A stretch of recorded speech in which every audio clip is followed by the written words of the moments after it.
মঙ্গলবার দিনটা সকাল 8:30 বাজে আমরা এখানে গাড়ি চালাই, 2-3টা ড্রাইভার আসছি সকালবেলা এখানে।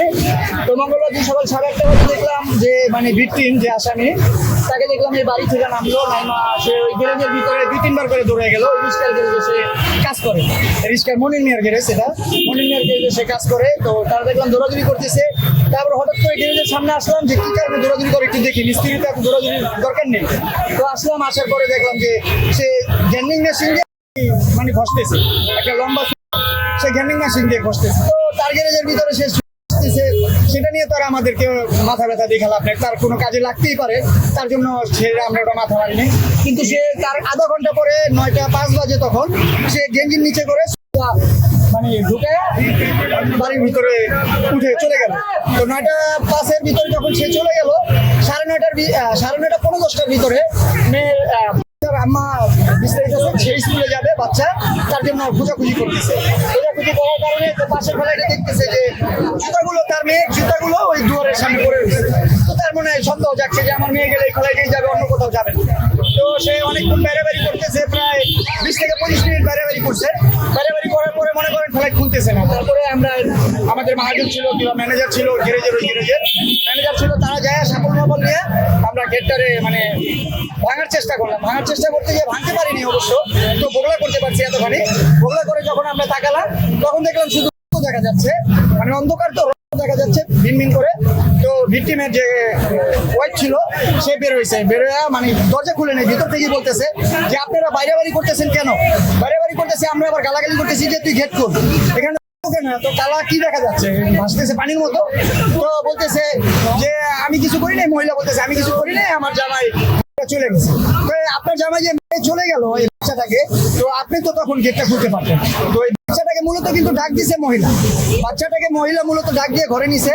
মহিলা ডাক দিয়ে নেওয়ার পরে এই তার হাজবেন্ড এই ফোন করছে বাচ্চাটাকে করে, তারপরে মহিলা আর তার হাজবেন্ড মিলে দুজন মিলে বাচ্চাটাকে করে ব্যাটারির বাক্স নিয়ে গেছিল গ্যারেজ থেকে। মানে সে চাইছিল ব্যাটারির বাক্সতে ভইরা নিচে নিয়ে রিস্কা নিয়ে ফালাই দিলে কেউ বুঝতে পারতো না, মনে করতো নষ্ট ব্যাটারি নিয়ে যেতেছে। কারণ আমাদের এখান থেকে ব্যাটারির বাক্স যাচ্ছে, এই যে রিস্কার 2-3টা গ্যারেজ আছে, তারা ব্যাটারি কিনা বেচা করতেছে, বাক্স ফালাইতেছে নিতেছে, কেউ সেটা নিয়ে তার কেউ মাথা মারবে না। তো সেখানে যে নিয়ে যাবে সেটা তো আর কেউ জানা ছিল না। তো ওই এখান থেকে গ্যান্ডিং মেশিন করে ওর ওয়াইফ নাকি আরেকটা লোক ছিল ওর, মানে ওর সাথে 2-3 জন নেশা করতো এই জায়গায় সেবন করতো, যে গ্যারেজের ড্রাইভার গুলো সবাই এক জায়গায় ধরা। তো ওই আবার গ্যান্ডিং মেশিন মনে হয় নিয়ে গেছিল, ওই গ্যান্ডিং মেশিন দিয়ে কাইটা গ্রিল কাইটা ওই আসামি ওখান থেকে পলাই গেছে।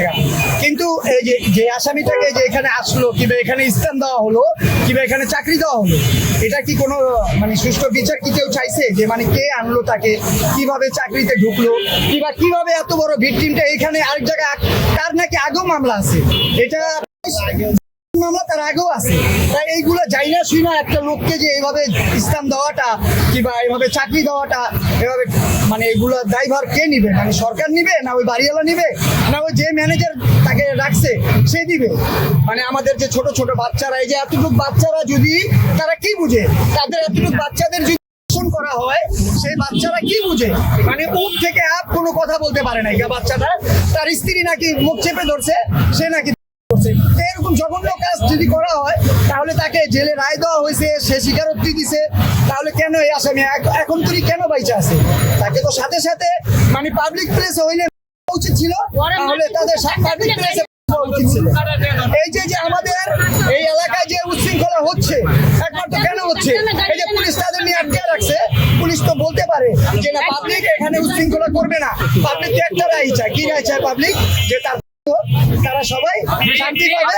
ওই যে আমাদের যে বাচ্চা মেয়ে গেছে, সেই মেয়েটার রুটেও শান্তি পাবে। কিন্তু আমরা তো তার অশান্তির ভিতর রাখছি। 3 দিন হয়ে গেছে আজকে যাবত, তার এই আসামি ধরা পড়ে গেছে আজকে 2 দিন, কিন্তু কোনো বিচার নাই, কোনো আইন নাই, কোনো কিছু নাই। আমরাই শুধু হাউকাউ করতেছি সন্তানের বাবা মারা। কেন এই দেশে কি কোনো বিচার নাই? এটা কি বাংলাদেশ বলে কি কোনো বিচার নাই? আমরা কি এই দেশে কোনো বিচার পাবো না? তাহলে আমাদের সন্তানের গ্যারান্টি কে দিবে?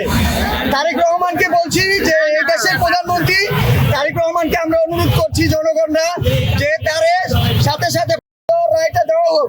যদি রায়টা দেওয়া না হয়, এই 48 ঘন্টার ভিতর মিরপুর এলাকার লোক এই পল্লবী থানা রাখবে না, কোনো কিছু অস্তিত্ব ঠিক রাখবে না, ভালো রাখবে না, রাখলে দেবো। যদি তারা আসামিকে প্রশ্রয় দেয় তারা লাগলে আমরা এই থানা দেবো, সুস্থ থানা আমরা নিয়োজিত করবো এই দুনিয়ার ভিতরে। এই স্বামী স্ত্রী দোনোজনকে দিতে হবে এক। আর 2 নম্বর হলো যে আসামিকে যে জায়গা দিছে, যে স্থান দিছে, তারও কিছু শান্তিপূর্ণ বিচার হোক। তার যদি শিক্ষা না হয় সে পরবর্তী আরেকটা আসামি নিয়ে আসবে, আমাদের আরেকটা বাচ্চা ফেলবে। আমরা কি বাচ্চাকে এগুলো কিনতে পাই?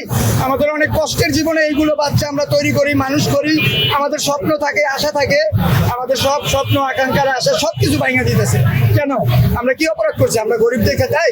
আমরা তাদের বাসায় ভাড়া আসছি দেখে আমাদের কোনো গ্যারান্টি নাই, আমাদের বাচ্চা কাচ্চার কোনো মূল্যায়ন নাই। এইগুলো মূল্যায়ন কে দিবে? আপনারাই বলেন এগুলো মূল্যায়ন কে দিবে? তবে আমরা আবারও বলতেছি সরকারকে, তারেক রহমানকে বলতেছি যে আপনি যদি শুনে থাকেন আমাদের এই বক্তব্য, তাহলে আপনি এই 48 ঘন্টার ভিতরে আপনি দিয়ে দেওয়ার চেষ্টা করেন। তাহলে এই মিরপুর এলাকা না, সারা বিশ্বের লোক এই আরিসের জন্য শান্তি পাবে, ওর শান্তি পাবো, ওর আত্মাটাও শান্তি পাবে, আমরা জনগণরাও শান্তি পাবো, আমরা বিচার পাবো, সুষ্ঠু বিচার, সবল বিচার। আমার আর কোনো বক্তব্য নেই এই জায়গায়। নামটা বললেন ভাই? আমার নামটা মোহাম্মদ ইমন।